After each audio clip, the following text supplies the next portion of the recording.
Hello everyone, कैसे हैं आप सभी का हमारे यूट्यूब चैनल गुरुजी स्टडी में हार्दिक स्वागत है। हमारे चैनल को लाइक शेयर कमेंट तथा सब्सक्राइब करें और हमारे वीडियो को अंत तक देखा। आज हम आपको एसएससी बिहार एसएससी एग्जाम 2023 के बारे में बताएंगे और उससे रिलेटेड क्वेश्चन के बारे में बताएंगे। बिहार एसएससी एग्जाम में आपको 30 से 35 मैथमेटिक्स के क्वेश्चन आएंगे और हमारे चैनल यूट्यूब चैनल गुरुजी स्टडी पर सभी क्वेश्चनों को हल आपको शॉर्ट ट्रिक से दिया जाएगा, जिससे आप कंपटीशन एग्जाम में बिहार एसएससी के एग्जाम में साधारण तरीका से उस हल को कम समय में करके एग्जाम निकाल सके।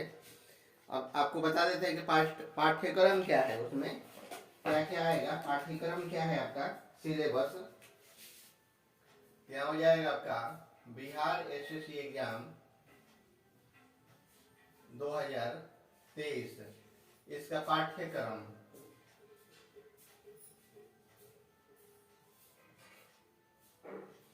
क्या हो जाएगा आपका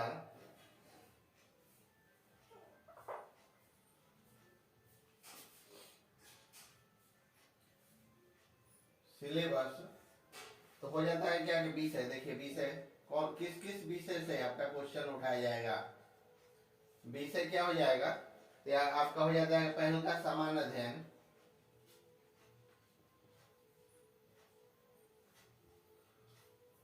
सामान्य अध्ययन जिसको हम बोलते हैं क्या, जनरल स्टडी, स्टडीज। सामान्य विज्ञान एवं गणित दूसरा का हो जाता है आपका सामान्य विज्ञान और हो जाता है आपका गणित।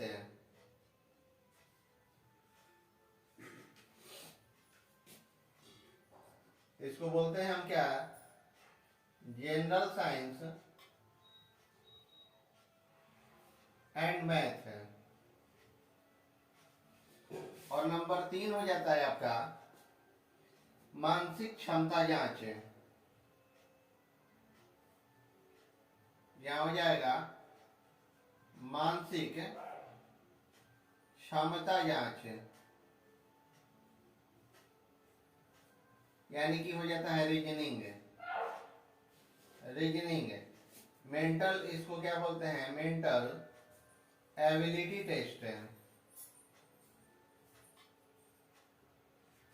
Ability test. अब आपको हो जाता है कि किस किस पद के लिए होगा, किस किस पद के लिए होगा। तो इसमें आपका पद का नाम हम बता देते हैं। ऐसे तो बहुत सारा पद है, लेकिन अब यहां हो जाता है आपका पद का नाम, किस किस पद के लिए आपका यह वैकेंसी है। तो यहां हो जाता है निम्न वर्गीय, निम्न वर्गीय लिपिक, यहां हो जाएगा लिपिक। दूसरा हो जाता है आपका सहायक अनुदेशक,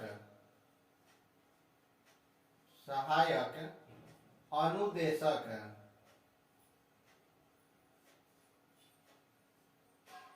जिसको टंकन बोलते हैं। और नंबर 3 हो जाएगा आपका पंचायत सचिव।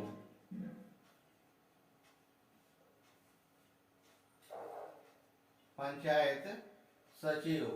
नंबर 4 हो जाता है आपका फाइलेरिया निरीक्षक।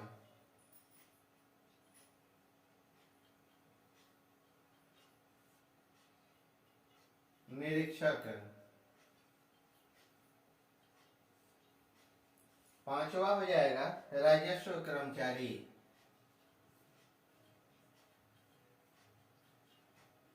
कर्मचारी। और 6 नंबर पे हो जाएगा आपका टंकन सहलिपिक, टंकक सहलिपिक है, लिपिक।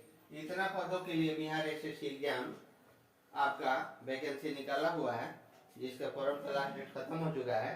अब हम चलते हैं उस मैथमेटिक्स के क्वेश्चन की ओर जो इस बिहार एसएससी एग्जाम में पूछे जाने वाले हैं। अब देखिए क्वेश्चन आपका 1 है। क्वेश्चन 1 है आपका कि दो संख्याओं का योगफल 33 है। दो संख्याओं का योगफल 33 है। उनका एलसीएम लघुत्तम समापवर्तक और एचसीएफ महत्तम समापवर्तक क्रमशः 72 और 3 है। उन संख्याओं में अंतर कितना है?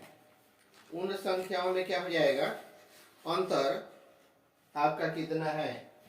तो देखिए हम कैसे निकालेंगे इस क्वेश्चन का हल, जिससे बहुत कम समय में आप एग्जामिनेशन हॉल में क्वेश्चन का हल कर लेंगे। क्या हो जाएगा कि मान लिया कि दो संख्याएं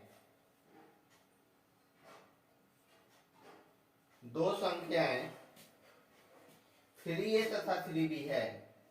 3a तथा 3b है। यहां हो गया। तो प्रश्न से यहां हो जाएगा आपका, प्रश्न से 3a plus 3b, 3a plus 3b बराबर हो जाता है आपका 33। तो 3 कॉमन कर लेंगे, a प्लस b बराबर हो जाएगा 33। 33 से हम घटा लिए इसको 11 बार में, इसलिए a प्लस b बराबर आपका 11। a प्लस b बराबर क्या हो जाएगा?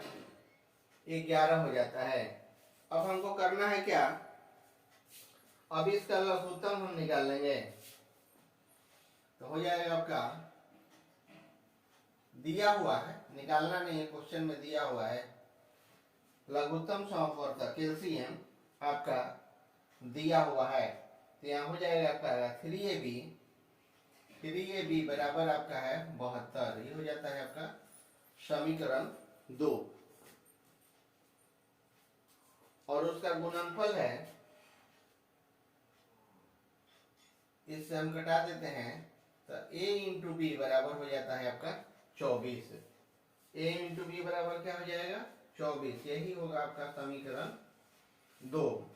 समीकरण 2 हो जाएगा। अब हो जाएगा समीकरण, जब 2 हो जाता है ए बी, यहाँ ए बी, तो यहाँ हो जाएगा आपका 1 24, 2 12, 3 8, और यहाँ हो जाएगा आपका 4 6। 24 में 1 से करेंगे तो 24 हो जाएगा। 24 में 2 से करेंगे, 12 में 2 से करेंगे तो 24 हो जाएगा। 8 में 3 से करेंगे तो 24 हो गया। 4 में 6 से करेंगे तो आपका 24 हो जाएगा। 24 हो जाएगा। तो ये आपका ए हो जाएगा, ये आपका बी हो जाएगा, बी हो जाएगा। अब हमको करना क्या है? अब हो जाए समीकरण 1 तथा 2 से।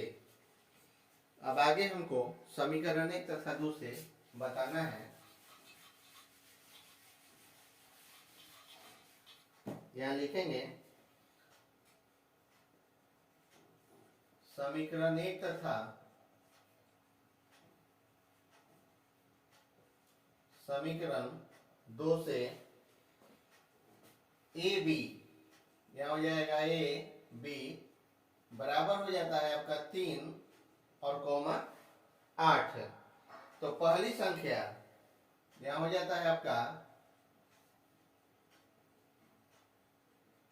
पहली संख्या 3a यानी कि 3 गुना 3, तो हो जाएगा कितना? 9। और दूसरी संख्या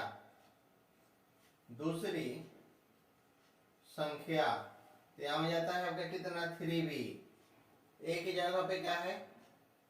इस समय 3 है तो 3 से गुना कर दिए। यहाँ b की जगह पे आपका 8 है, यानी कि 8 गुना 3 हो जाता है आपका 24। 8 गुना 3 क्या हो जाएगा? 24। तो ये दोनों संख्याओं का अंतर कह रहा है, इसलिए अभिष्ट अंतर।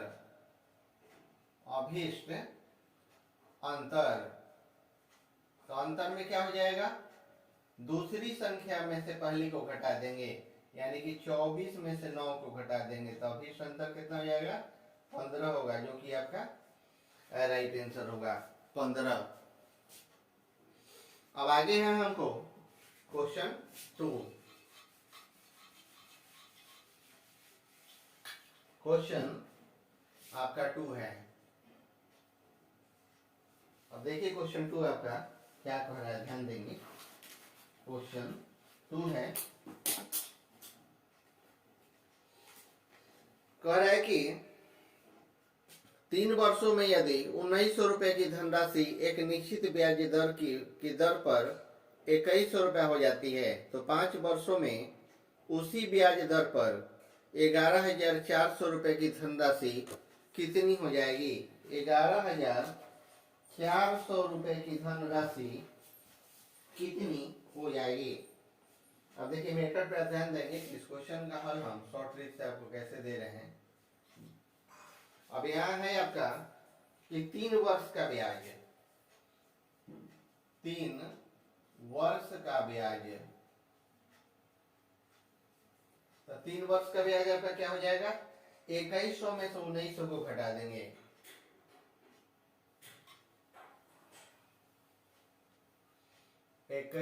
में से क्या करेंगे? 1900 को घटा देंगे तो कितना आ जाएगा आपका? 200 रुपया। 200 रुपया। तो दर क्या हो जाएगा आपका? तो दर हो जाएगा आपका ब्याज गुना 100,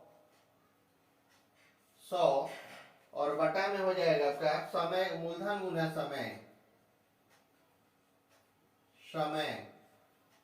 तो ब्याज आपका कितना है? तो ब्याज आपका 200 है।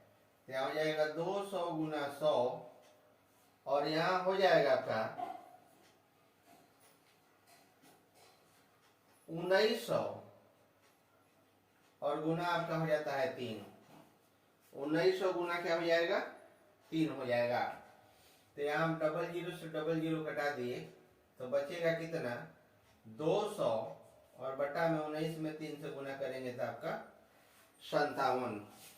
इतना आपका क्या हो जाता है? परसेंट हो जाता है। अब समय कितना है? तो 5 वर्ष है। यहाँ समय कितना है आपका? तो 5 वर्ष है। यहाँ 5 वर्ष आपका समय दिया हुआ है। अब आपको करना क्या है? कह रहा है कि नया ब्याज, अब हमको नया ब्याज निकालना है।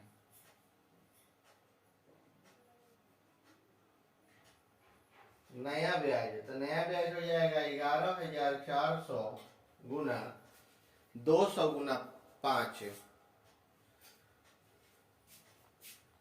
200 और गुना हो जाता है 5 और बटा में आपका सही, मूलधन गुना समय गुना दर। और इसके बाद है आपका 57। यहाँ क्या हो जाएगा? 57। यहाँ 00 से हम 00 को घटा देते हैं। उसके बाद हो जाता है आपका, अब 57 दूनी 114, यानी कि इसको हम 200 बार में घटा दिए। 200 बार में तो 2 दूनी 400 हो जाएगा। तो यहाँ हो जाएगा 200 गुना 2 और गुना 5, तो 400 हजार 5 आपका 2000, यानी कि 2000 रुपया। नया ब्याज क्या हो जाएगा? 2000। अब कह रहा है कि कुल धन, कुल हमको धन निकालना है। कुल धन क्या हो जाएगा? 11,400, 400 और प्लस हो जाता है आपका 2000 रुपया। तो 11 और 2 क्या हो जाता है? 13,400 रुपया। यही आपका कुल धन होगा और यही राइट आंसर होगा। अगला है आपका क्वेश्चन 3, लास्ट क्वेश्चन है आपका 3। अब देखिए क्वेश्चन 3 आपका क्या कर रहा है, ध्यान देंगे। बीएसएससी एग्जाम की दृष्टि से यह अति महत्वपूर्ण है और आने की भी संभावना है। अब देखिए क्वेश्चन 3 जो है आपका कह क्या रहा है, ध्यान देंगे। जो भी हमारे चैनल गुरुजी स्टडी पर नए होंगे, हमारे चैनल को सब्सक्राइब करेंगे। अब यहाँ क्वेश्चन 3 है, ध्यान देंगे। कह रहा है कि एक आदमी 3 अलग अलग योजनाओं में साधारण ब्याज को की 10%, 12% और 15% की दर से 6 वर्ष, 10 वर्ष और 12 वर्ष के लिए धनराशियों का निवेश करता है। यदि प्रत्येक योजना की परिपक्वता पर उसे समान ब्याज प्राप्त होता है तो निवेशित धनराशियों का क्रमशः अनुपात ज्ञात कीजिए। अनुपात ज्ञात कीजिए। अब देखिए इस क्वेश्चन का हल हम बहुत कम समय में कैसे दे रहे हैं। कह रहा है कि मान लिया कि 3 योजनाओं में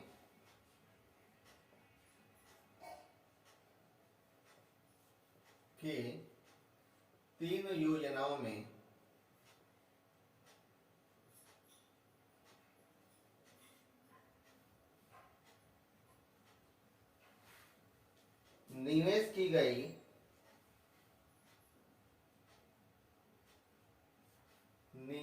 गई राशि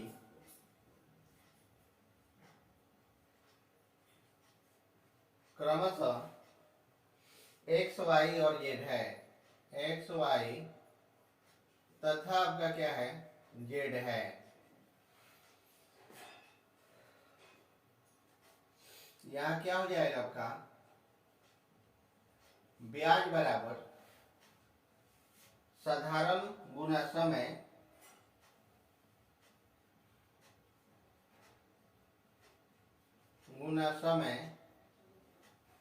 और गुना क्या हो जाता है आपका, दर का आपका प्रतिशत, यानी कि ब्याज गुना समय गुना दर बटा में आपका 100, वैसे भी हम लिख सकते हैं।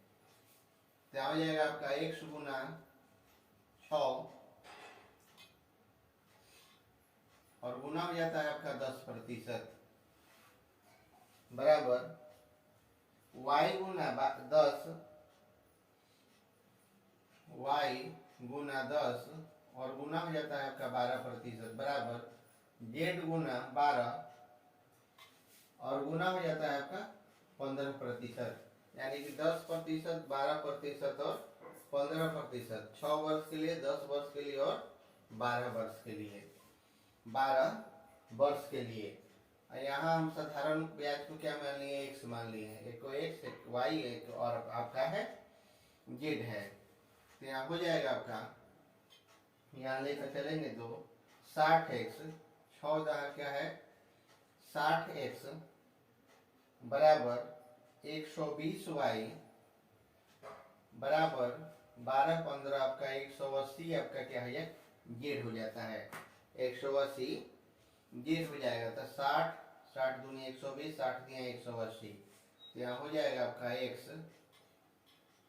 बराबर 2y और बराबर हो जाता है आपका 3z बराबर, इसको क्या मानेंगे 6k मान लिया। इसको क्या मान लेते हैं 6k। जब 6k इसको हम मान लेते हैं तो देखिए आगे क्या करना है।